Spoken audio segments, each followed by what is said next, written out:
कि कुछ हम पंक्तियां बोल रहे हैं, वैसे पढ़े लिखे तो है नहीं है, और पढ़े तो हम बिल्कुल ही नहीं, बल्कि किसी हम उधार लेते, इसलिए हमें लिखबो जरूर, लिख तो सो हम लिखे मानेंगे, पढ़े नहीं मानेंगे। तो हरिवंश पुराण की कथा के माध्यम से मैं कहना चाहता हूं कि मैंने कई सज्जनों से पूछा कि भाई दारू क्यों पीते हो, तो उन्होंने कहा कि हमें टेंशन रहती है इसलिए हम दारू पीते हैं। अरे आपको टेंशन रहे, कितनी भी टेंशन रहे, आप हरिवंश पुराण की कथा को सुनिए, आपकी सारी टेंशनों का निवारण ना हो जाए तो कहना, क्योंकि मैंने इस कथा को अपने मन में मनन किया, पढ़ा, जब मुझे इसका पूरा पता चला। यदि अपन दिन में चुगली दर चुगली, किसी की इसकी उसकी बुराई बुराई बुराई बुराई बुराई बुराई करते रहे, और किसी की एक बार भलाई करके देख लो, यदि भलाई करोगे तो उसका भी परिणाम देख लो, बुराई को तो अपन देख ही रहे वैसे ही। तो यहां पर भगवान श्री कृष्ण की राज्य अभिषेक पर अनेकों प्रकार के दान, करोड़ों अरबों की संख्या में दान दिए गए हैं, और कोई वहां से खाली हाथ नहीं पहुंचा है, और हाथ धर नहीं लौटे हैं, मतलब कोई खाली हाथ घर नहीं लौटे। और श्रीमान निपति संख ही यादव रूप से उपस्थित हो भगवान श्री कृष्ण की इच्छा के अनुसार धन देना,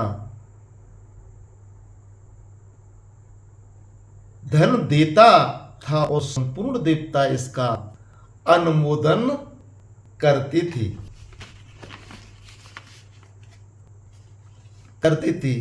यह समाचार आत्मीय जनों से सुनकर तथा लोक वृत्तांत की जानकारी कराने वाले गुप्तचरों के मुख से जानकर उग्रसेन ने देवमंदिर में विशेष रूप से पूजा की व्यवस्था करवाई,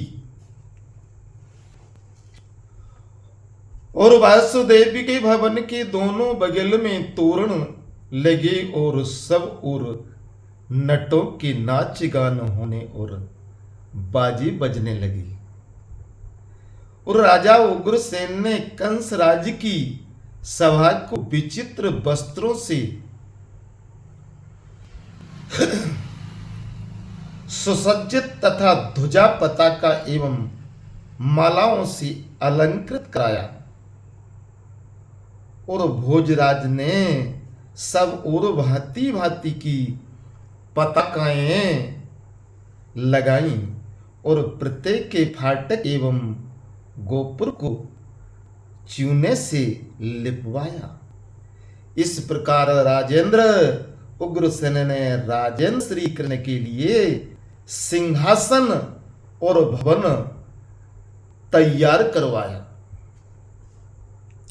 इस प्रकार राजेंद्र उग्रसेन ने राजेंद्र श्री कृष्ण के लिए सिंहासन और भवन तैयार करवाया, और राजेंद्र नगर में चारों ओर नाच गान होने लगा और बाजे बजने लगे। राजमार्गों पर चंदन युक्त जल का छिड़काव किया गया था, और वहां चारों ओर जल से भरे हुए कलश रखे थे।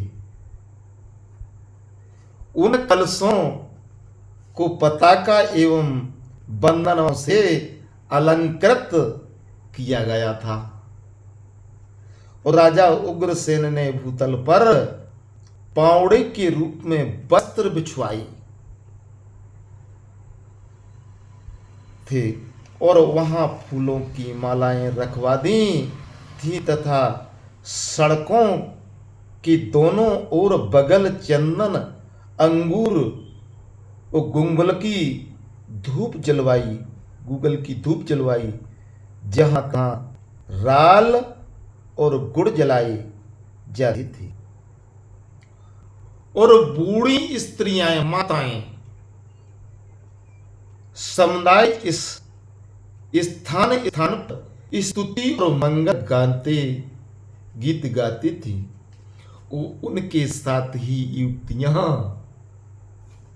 अपने अपने घरों पर अधरी सजाकर श्री कृष्ण के सौभाग्य की बाट जो रही थी। इस प्रकार राजा उग्रसेन नगर में आनंद उत्सव की व्यवस्था करके वास्तव के घर पर गए और श्री कृष्ण के अभिषेक तथा आगमन का प्रिय समाचार निवेदन करके बलराम के साथ सलाह कर श्री कृष्ण के रथ के निकट चले आए। और राजन नरेश्वर इसी बीच में बड़े जोर से शंख ध्वनि सुनाई दी, बड़े जोर से शंख ध्वनि सुनाई दी। वो पंचजन का गंभीर नाद सर मधुपुरवासी स्त्री बालक वृद्ध सूत मागध और बंदी बलराम जी को आगे करके विशाल सेना के साथ अधरिए पाद आदि लिए नगर से बाहर निकले। इन सब के साथ बुद्धिमान राजा उग्रसेन भी साथ में ही थे। और श्री कृष्ण की दृष्टि पथ में आकर राजन उग्रसेन अपने उज्जवल रथ से उतर पड़े और पैदल ही आगे की ओर। उन्होंने देखा कि भगवान श्री कृष्ण रमणीय रथ पर विराजमान हैं। वो दिव्य रत्नमय आभूषणों से विभूषित हैं और उनके अंगों के आभूषण दिव्य रत्नों की प्रभा से प्रकाशित हो रहे हैं। वो उनके वक्ष स्थल पर बनला विराज रही है और वे दिव्य रूपधारी श्री हरि तपते हुए सूर्य के समान जान पड़ते हैं। उनको दोनों पार्श्व में चमर और बैंगन डुलाए जा रहे हैं। उस सिर पर छत्र तना हुआ है, रथ पर ऊंचा गरुड़ ध्वज फहरा रहा है। वो वे समस्त राजा रजोचित लक्षणों से संपन्न हैं और निकट आए हुए सूर्य के समान दिव्य ज्योति से जाज्वल्यमान हो रहे हैं, प्रज्वलित हो रहे हैं। अद्भुत सौभाग्य की व्याप्त दिखाई देती है उनकी देवेश्वर श्री हरि की ओर देखकर भी अत्यंत कठिन हो रहा है।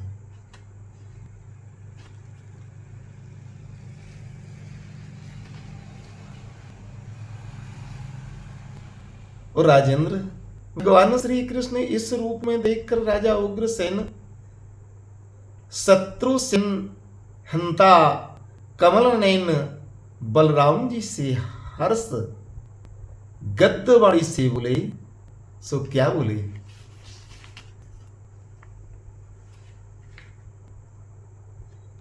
कि महाभाग्य, मैंने पहले ही यह सोच लिया है कि मुझे रथ पर बैठकर भगवान के सामने नहीं जाना चाहिए, अतः तुम ही रथ से यात्रा करो।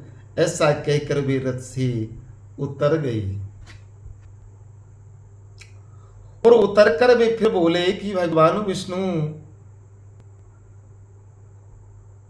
छद्म रूप धारण करके इस मथुरापुरी में आए थे। उन्होंने राजाओं के समुद्र में राजा अपने देवेंद्र रूप को प्रकाशित किया है, अतः मैं केशव की सर्वतोभाव से स्तुति करना चाहता हूं। तब श्री कृष्ण के बड़े भाई महामते तेजस्वी बलराम ने राजा उग्रसेन से सेन को इस प्रकार उत्तर दिया, सो सुनिए।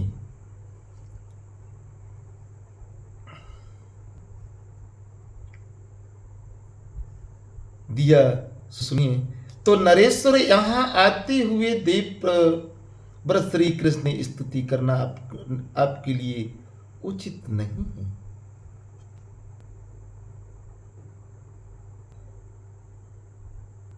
बलराम जी ने राजा उग्रसेन को इस प्रकार उत्तर दिया कि नरेश्वर, यहां आते हुए देवव्रत श्री कृष्ण की स्तुति करना आपके लिए उचित नहीं।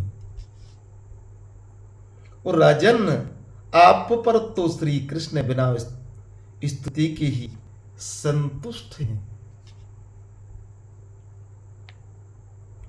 तो उनकी स्तुति से आपको क्या लेना है? आपकी दर्शन मात्र से ही उनकी स्तुति हो गई है।